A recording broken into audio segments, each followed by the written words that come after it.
la limite de la liberté d'expression, c'est la loi. Et justement, le rôle, par exemple, du CSA où j'ai été, la première mission du CSA est de veiller, garantir la liberté d'expression sur les 200 chaînes, 900 radios en France, dans le au quotidien et dans le cadre des limites de la loi. Et je me suis posée sur ce siège depuis le 14 octobre 2019, non pas pour dire « Ah oui, vous avez dit ça, tout le monde peut le faire. Ah, je ne suis pas d'accord avec vous, retirez ce que vous avez dit, je ne suis pas d'accord, etc. » Tout le monde peut faire ce cinéma. Tous les journalistes le font. En revanche, faire taire ses émotions, laisser exprimer l'autre et l'arrêter aux portes de la loi, ça c'est un autre exercice. Et je me suis inscrite dans cet exercice. Mais tout le monde se moquait de moi. Et tout le monde m'insultait. Mais je me suis inscrite uniquement dans l'exercice de parer les balles à partir du moment où on allait faire couler le bateau. D'arrêter la dernière balle lorsqu'on avait donné qu'on basculait justement hors de la liberté d'expression, c'est-à-dire hors de la loi. On demande de juger à l'instant T, alors que tous les membres du Conseil supérieur de l'audiovisuel mettent 2 mois, 3 mois, 4 mois pour étudier une séquence. Donc tous les soirs, j'étais comme ça. Qu'est-ce qu'il dit? Qu'est-ce qu'il dit? J'analyse, oui, attends, ça, oui, ça peut passer, oui, ok, oui. Et tous les soirs, j'étais en stress total, mais concentré sur ce qu'il disait et ce que chacun dit, en se disant, mais attention, là, je peux laisser passer la non. Prenons au hasard ce jour où il a parlé des mineurs isolés. Ça parle à tout le monde? Le CSAU a donné à CNews une amende de 200 000 €. J'ai jamais vu dans l'histoire des médias. Je ne vais pas citer quelques chaînes qui ont fait plein d'erreurs ces derniers temps et qui n'ont pas eu d'amende. Mais on a eu LCI ou d'autres, je ne sais pas comment. Tout le monde peut faire des erreurs et voilà. Il n'empêche que ce jour, séquence de 13 minutes 30. Lui, Éric Zemmour, oui, ils sont tous violeurs, tous assassins, tous. Je souris. Et tout le monde m'a dit, ah, pourquoi il sourit? On ne va pas éteindre le feu avec le feu. On éteint le feu avec de l'eau. On éteint quelqu'un en colère avec de la douceur. Surtout Éric Zemmour. Et je lui ai dit, mais pas tous, Éric.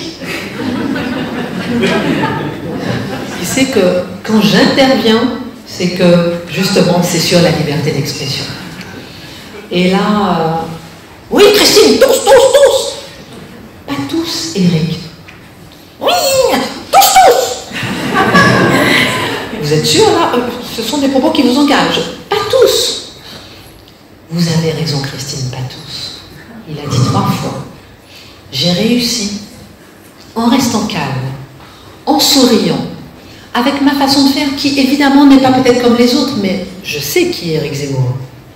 Le faire changer d'avis en 13 minutes 30. C'est la plus belle séquence télévisée de ma carrière. 200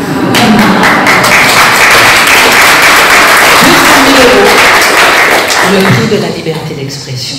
Je sais que j'ai pu maîtriser mon plateau, mais on a été condamné pour non-maîtrise de l'antenne. Et tout ça pour dire que j'ai réussi à faire Éric Zemmour préciser. Non, Christine, oui, Christine, vous avez raison, pas tous. Est-ce que c'est pas ça le plus important? D'arriver à faire préciser. Et la plus belle, une des plus belles de beaux souvenirs que j'ai, c'est un ami d'Éric Zemmour qui m'avait appelé pour me dire, Christine, ça fait 30 ans que je le connais. Jamais j'ai vu quelqu'un arriver à maîtriser Éric Zemmour. Vous dites que la limite de la liberté d'expression, c'est la loi. Est-ce que ce n'est pas justement la loi qui limite ou interdit de s'exprimer librement? Très bonne question. Qui l'a posé? Très bonne question. Ok, d'accord. Un jour, lorsqu'Éric Zemmour a été sur le plateau, il disait ah oui, mais de toute façon, lorsqu'on parlait justement de la loi, on parlait du CSA, il critiquait le CSA, et je lui ai dit oui, mais on respecte le CSA, on respecte la loi. Il m'a dit oui, mais Christine, ils font des lois spécialement pour moi, hein, juste pour moi. Hein. Vous n'avez pas exagéré non plus. Et figurez-vous que le jeudi 9 septembre, c'est 2021, c'était sa dernière émission, parce qu'on a fait une loi spécialement pour lui. Donc la question est intéressante. de savoir analyser justement la loi. Qui fait la loi? Dans quel sens? Quelle est l'interprétation de la loi? Et c'est là encore où je dis tout le temps, soyons ouverts, soyons à l'écoute. Parce que, par exemple, prenons la condamnation d'Éric Zemmour pour la haine, où il avait dit justement exactement ce qu'a dit, par exemple, Gérald Darmanin, en disant qu'il y a beaucoup de personnes d'origine immigrée dans les prisons qui sont délinquants. Il y a quelques années, il a été condamné pour avoir dit ça, et aujourd'hui, c'est un constat. Et c'est intéressant de se poser des questions, de garder les yeux ouverts. C'est pas parce que quelqu'un est condamné qu'il est forcément coupable. Et c'est pas parce que quelqu'un est coupable qu'il est forcément condamné. Selon vous, y a-t-il un point qu'il faudrait changer dans les lois qui encadrent la liberté d'expression en France? Alors pour la liberté d'expression, un seul point, bien garder le texte et l'appliquer. C'est pas compliqué, puisque le texte dit qu'il faut justement avoir des désaccords. Je traduis, je caricature un peu, mais le texte dit que justement on peut avoir des désaccords, on peut aller jusqu'à choquer. Personnellement, moi ça me choque lorsque la liberté d'expression choque, vous voyez ce que je veux dire? Mais la loi permet, autorise, donne quitus à quelqu'un qui choque avec la liberté d'expression. Si simplement on applique la loi, la démocratie se portera mieux. Je raconte justement dans le livre que j'ai cherché à savoir d'où me venait cette liberté. Je suis un peu comme Marmenant, assez rebelle, assez assoiffée de liberté. Et je raconte comment depuis toute petite, j'avais une éducation extrêmement stricte. Et je remercie de n'avoir pas eu l'impudeur de rappeler ces souvenirs, mais je respecte beaucoup mes parents et j'adore mes parents, j'ai beaucoup d'amour pour mes parents, et sans cette éducation stricte, je n'aurais pas eu cette soif de liberté, sans cette éducation stricte, je n'aurais pas eu ce goût du travail, sans cette éducation stricte, je n'aurais pas eu le sens de la rigueur.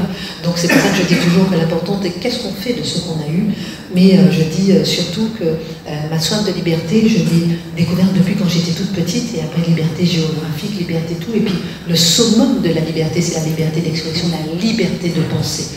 Est-ce qu'on a encore aujourd'hui notre liberté de penser? Même en prison, on peut être libre. Comment? Absolument, à partir du moment où on a sa liberté de penser. C'est ça.